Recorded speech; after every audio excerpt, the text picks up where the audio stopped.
while I'm so late. And I think it's time for the simultaneous sip, which will be coming to you from a paper cup from a remote location. It won't be exactly the same, but it will be good. It will be so good. And if you'd like to join me, all you need is a paper cup and those other vessels. Fill it with your favorite liquid and join me now for the simultaneous sip. Are you ready? Go.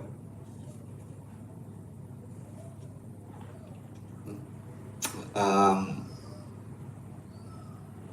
did you say you can't see me on locals? I think you can. All right, ladies and gentlemen, let me tell you the interesting news of the day. Let's see. Jeff Bezos is mad at Biden for his disinformation about inflation. He thinks his disinformation board ought to look into it. Okay. All right. Here are the shocking stories of the day. Now, I have to tell you, this is my personal journey. But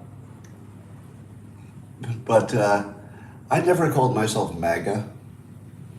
I don't know if anybody knows that, but a lot of people associated me with it, but I never called myself MAGA because I didn't like the name. It sounds too much like a maggot. And I'm not a joiner in that sense. I just don't like to be in a team. But now that they have this new thing, have you heard of the new thing? It's called Ultra MAGA.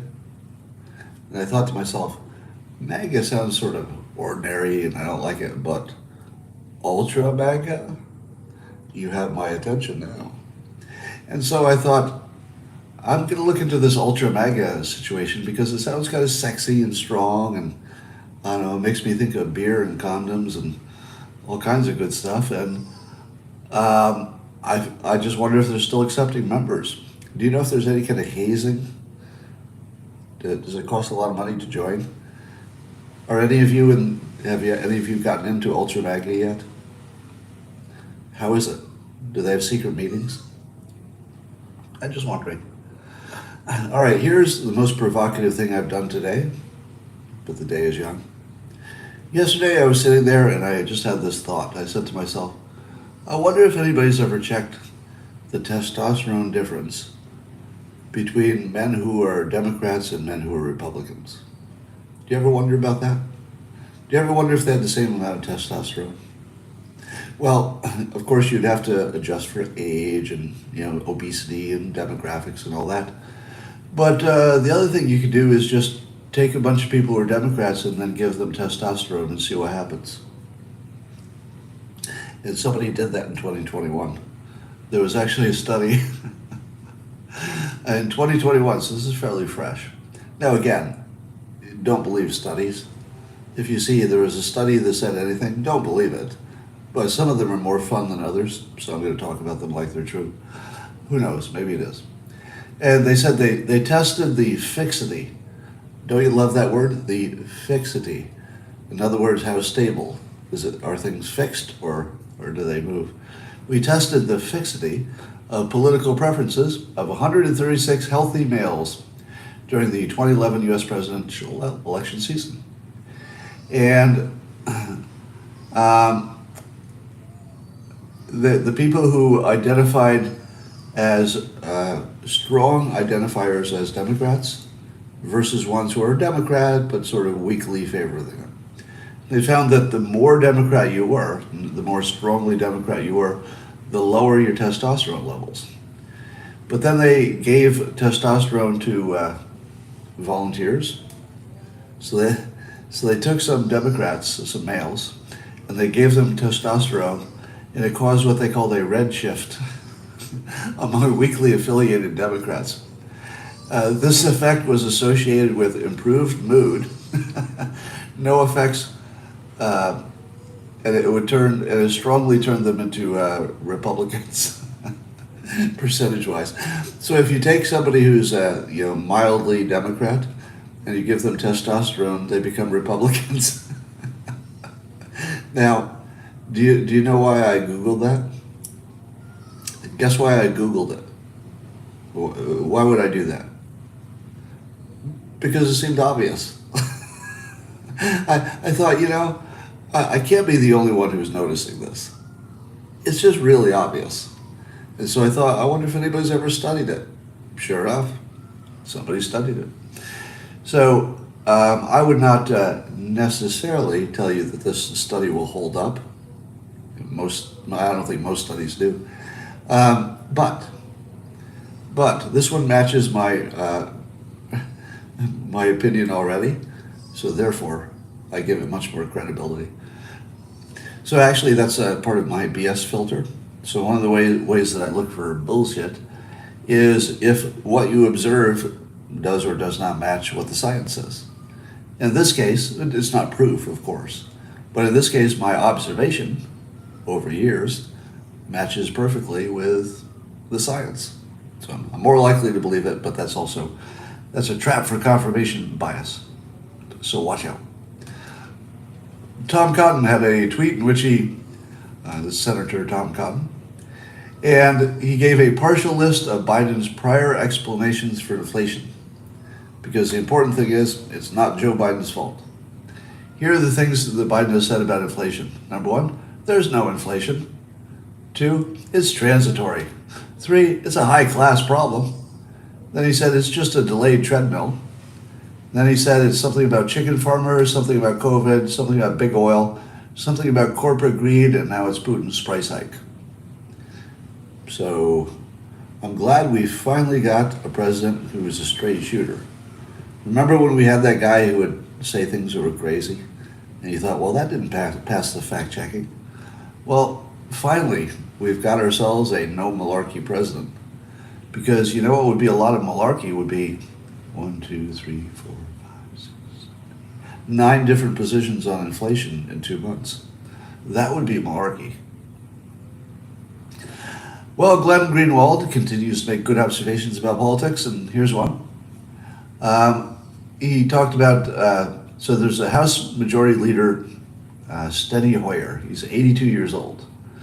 And in the chambers of Congress, he said that we're at war with Russia, which was a big surprise to the rest of the country, who was not so sure that they were at war with Russia, but he seemed to think so. And he's in his 20th term, and he's 82 years old. He says we're at war with Russia. And as Greenwald says in a tweet, if there's a bigger story than an 82-year-old senior House Democrat now in his 20th term in Congress today announcing that the U.S. is at war with Russia, I'd like to know what it is. And then Greenwald speculated that maybe we shouldn't have people that old be president. But that said, it remains an indisputable fact, no matter how much you wish it weren't true, that Donald Trump remains the only U.S. president in decades not to involve the U.S. in a new war. He was no pacifist. He radically escalated extent bombing campaigns, but it's still a fact. Is that a fact? Is Trump the only recent president to not involve us in a new war? It looks like a fact. Although I would argue that Biden hasn't employed troops, and he's reduced troops. So I'll give him that. If Greenwald is going to be fair about Trump, I'm going to be fair about Biden.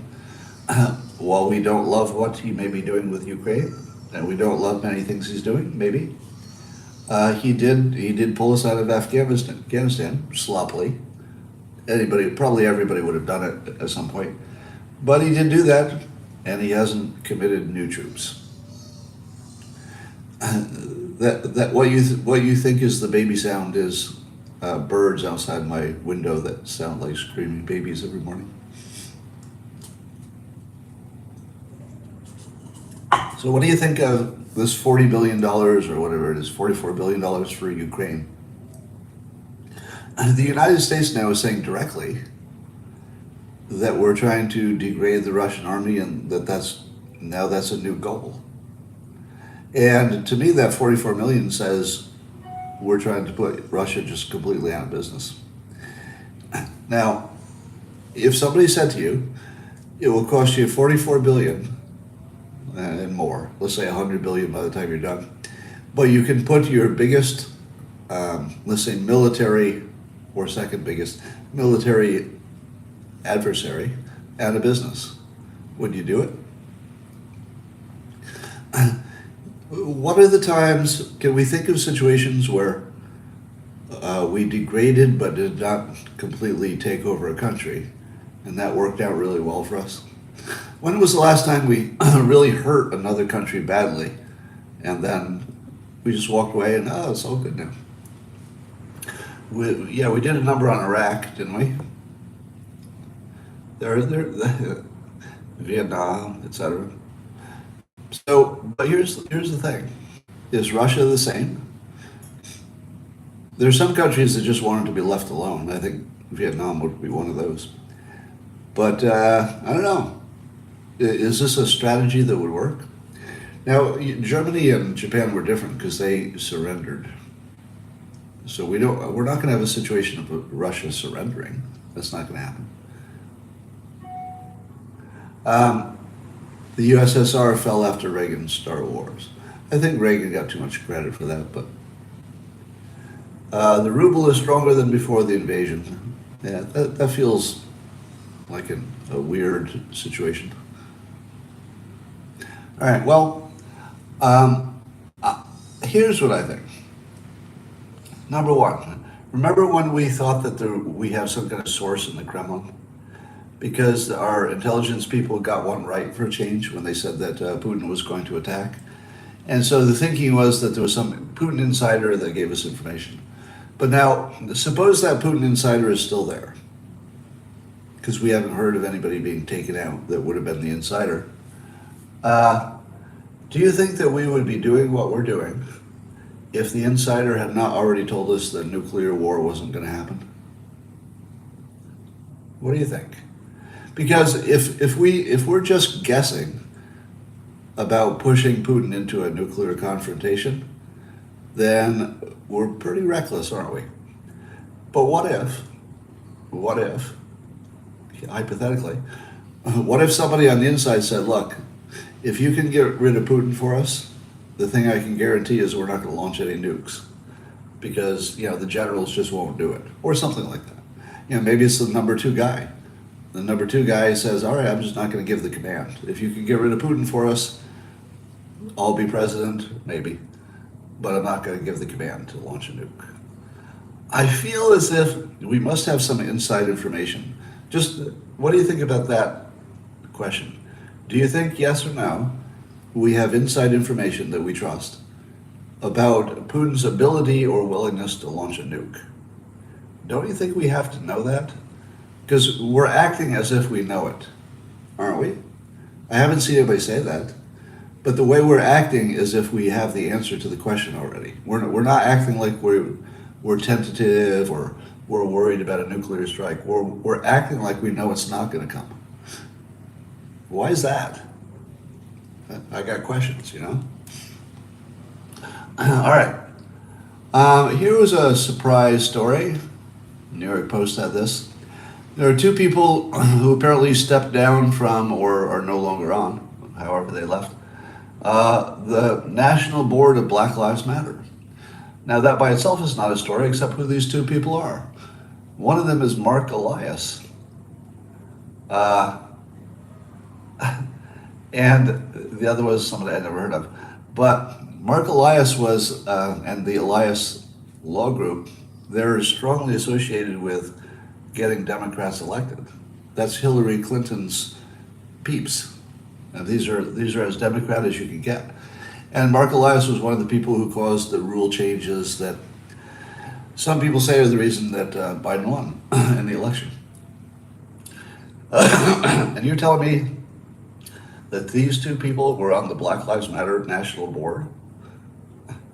Doesn't that tell you that Black Lives Matter was just a Democrat political organization? That kind of tells you that, doesn't it? At this point, and there's some speculation that the reason that they're no longer on the board is because the national organization is just going to fall apart entirely, which I thought it sort of had.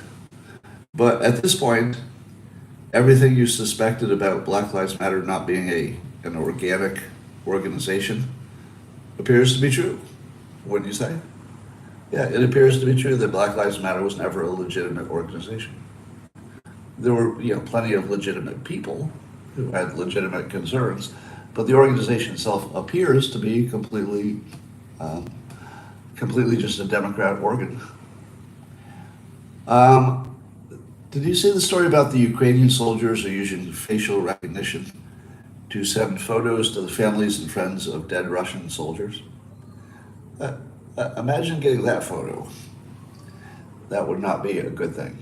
Um, but the thing they don't say is that they're doing it for war propaganda, although they say it in an indirect way. They're trying to let the Russian public know that there are real Russians dying in the war because the Russians don't necessarily know how bad it is. But apparently there's also some rule that says you have to try to give back your soldiers to the other side, sort of a Geneva Convention thing. So Ukraine is hiding behind that Geneva Convention thing to say, oh no, we're just sending facial recognition. We're using facial recognition to tell people where the bodies are in case they want to come get them. Now, who's going to go to Ukraine right now to go get a body? So to me, it just looks like a horrible, horrible war propaganda technique, which is probably entirely legitimate in the context of war. Now, here's a question for you.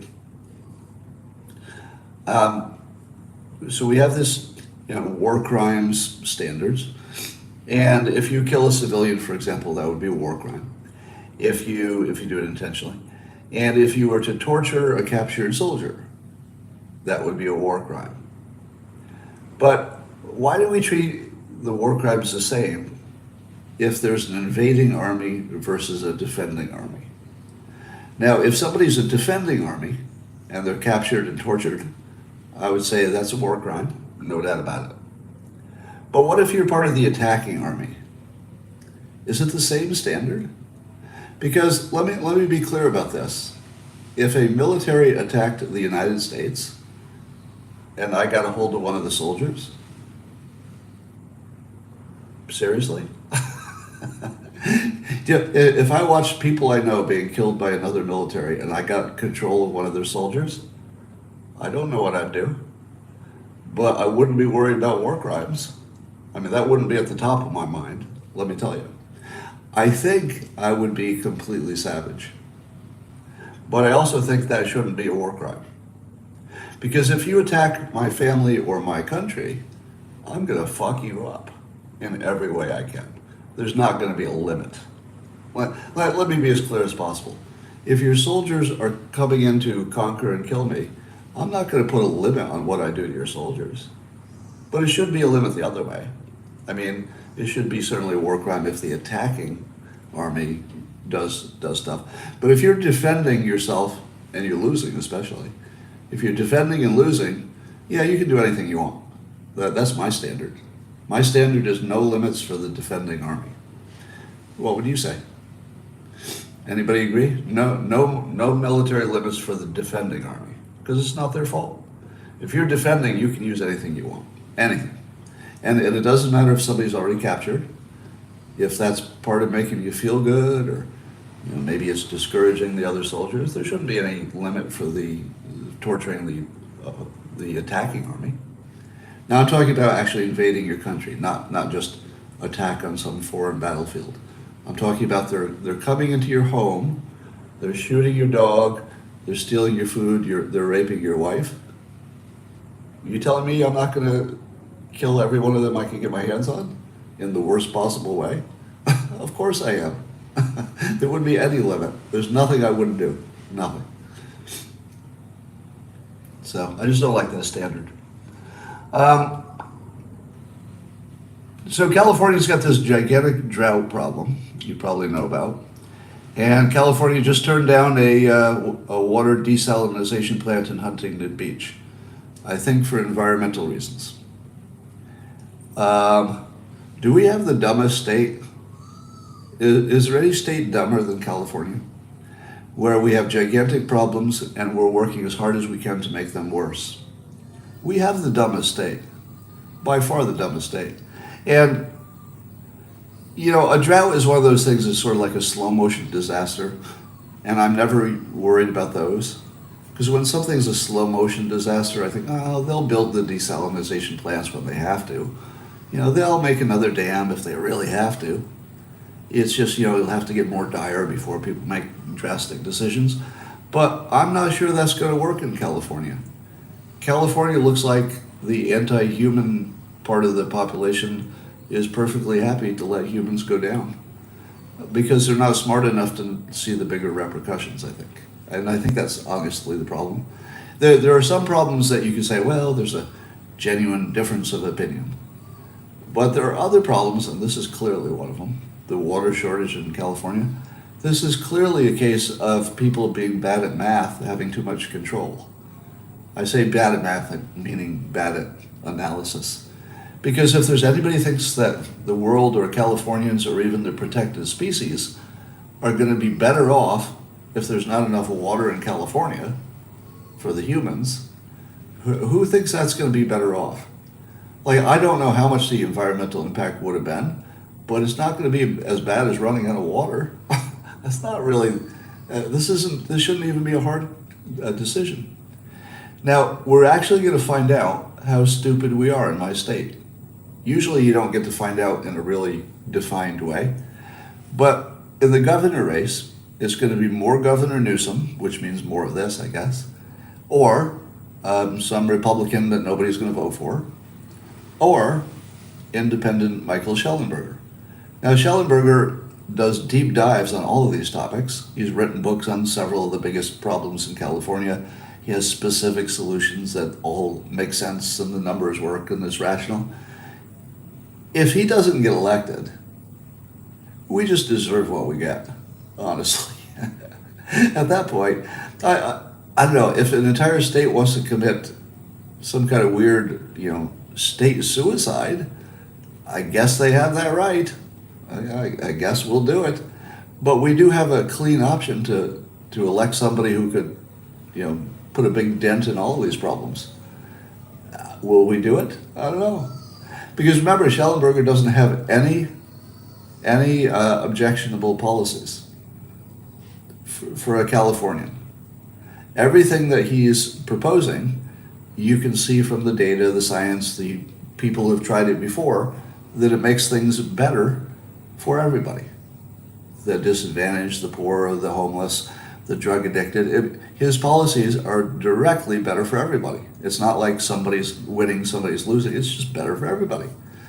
How do you turn down the guy who's got policies that are better for everybody? And nobody even would argue. Well, nobody who's good at math would argue with much of what he's saying, because he just takes the most rational position. He puts together a bunch of rational positions, and now he's running on them. And unfortunately, he's not leading by 40 points in the polls. He should be, because there's not really a rational choice. There's one choice that makes sense, and then everything else is literally just state suicide. It's not even close. But yet the vote will probably be, completely unpredictable. All right, elections are real. True. Why vote when it doesn't get counted, somebody says. Never trust a guy with good hair. All right.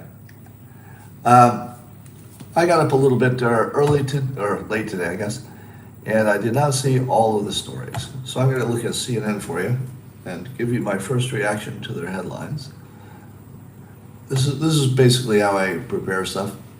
So, how many of you are willing to give me credit yet for predicting that Ukraine would surprise Russia with their military capability? And it would be because of high-tech weaponry. Am I not exactly right? What now? And would you not say that was? Did anybody else say that? Was there anybody else who said what I said, which is the Ukrainians will surprise with high-tech weaponry that comes from NATO and the U.S.?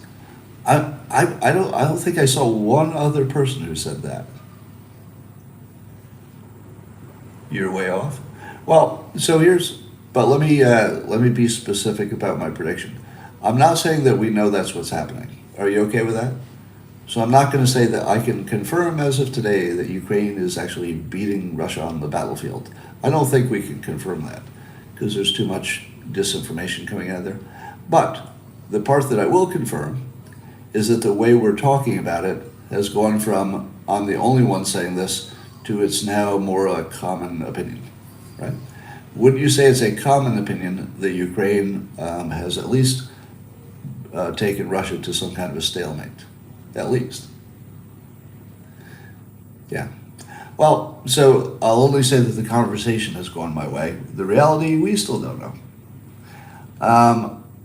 So there's a lot of stuff on CNN that I only read the headline because it's a video.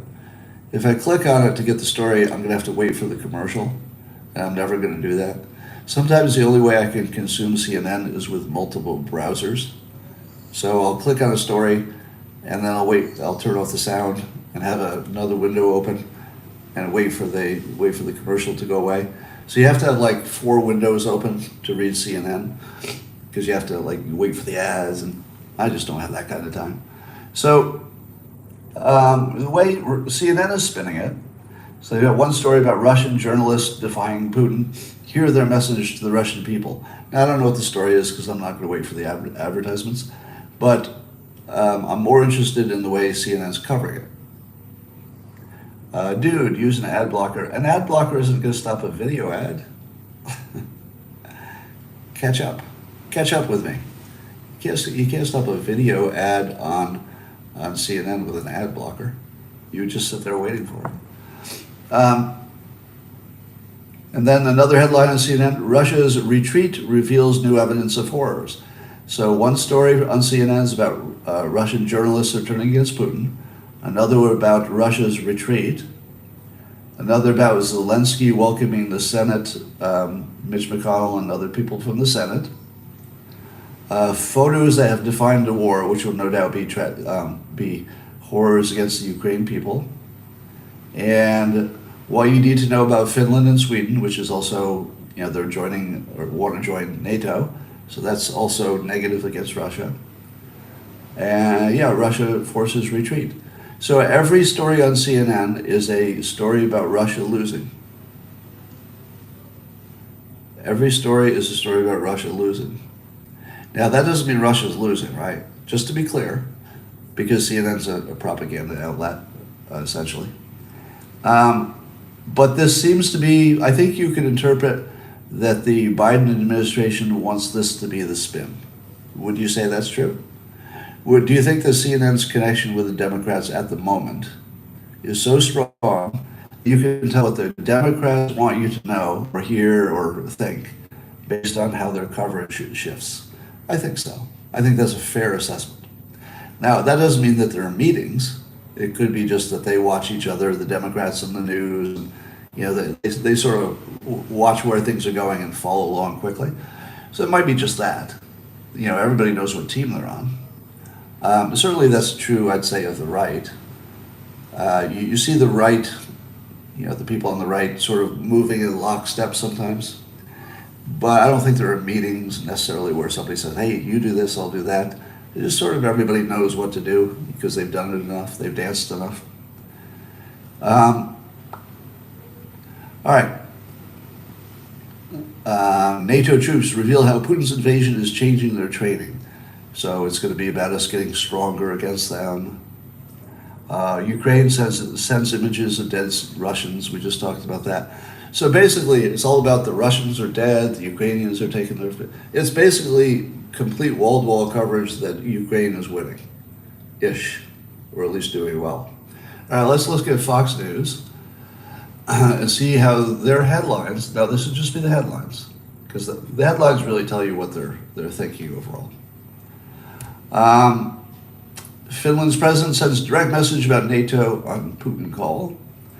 So that's sort of an anti-Russia thing.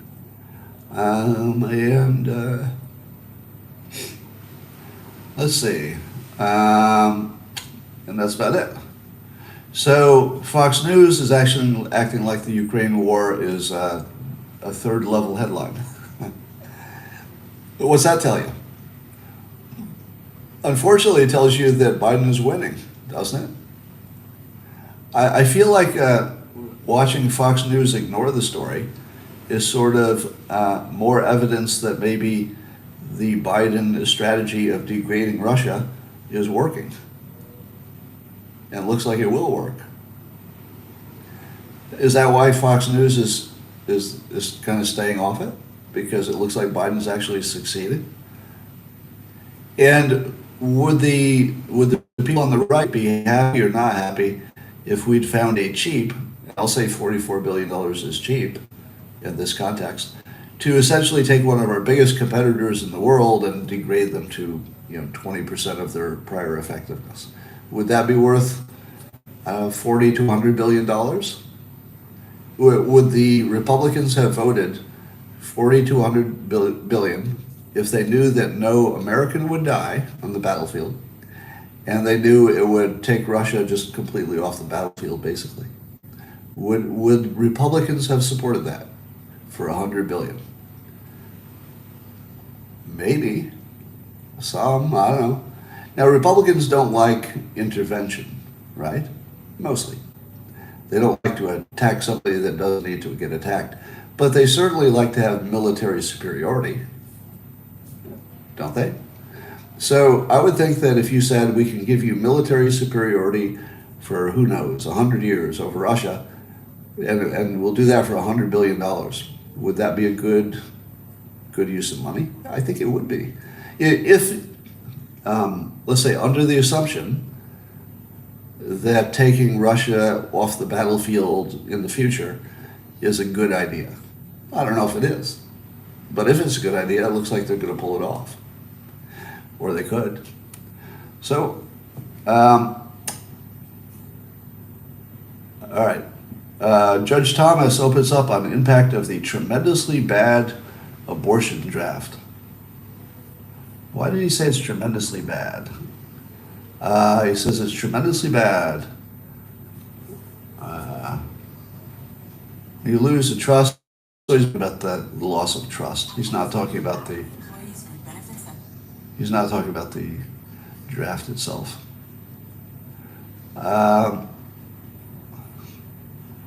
Okay. Well, he didn't have much to say. All right. It doesn't look like there's much to say. When did Russia attack us? They attacked the election. Don't you watch CNN? What does Russia's strength currently hold at bay? Nothing? Nothing? You know, to me it seems like we should have always been making a deal with Russia. Maybe this will get us closer to doing that someday. But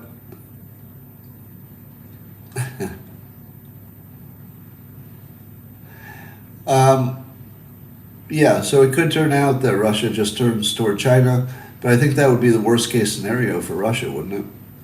Russia doesn't really want to be beholden to China, and China doesn't want to have much of its economy depending on Russia. So I think that situation probably will stay stable where it is, which is Russia and China don't want to have a military conflict, and that's about it.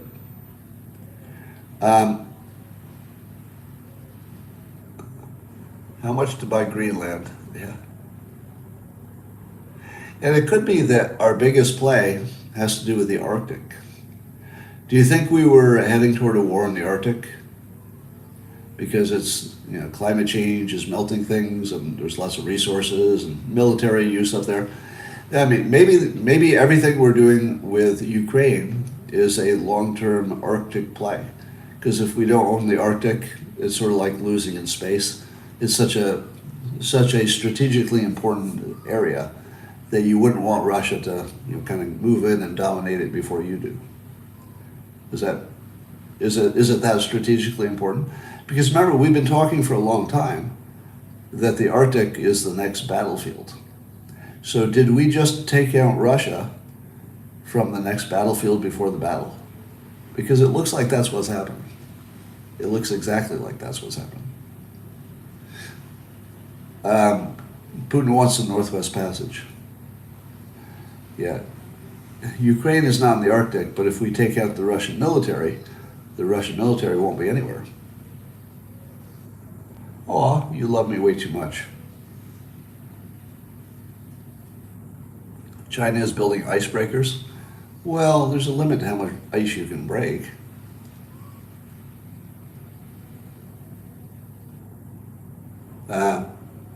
As long as Russia has people they can fight, we need to stop all war. You know, there's nobody really on the other side of that argument. I've never heard anybody in favor of war. Everybody always thinks there's a reason, there's an exception. Well, I hate war, but we got to do this one.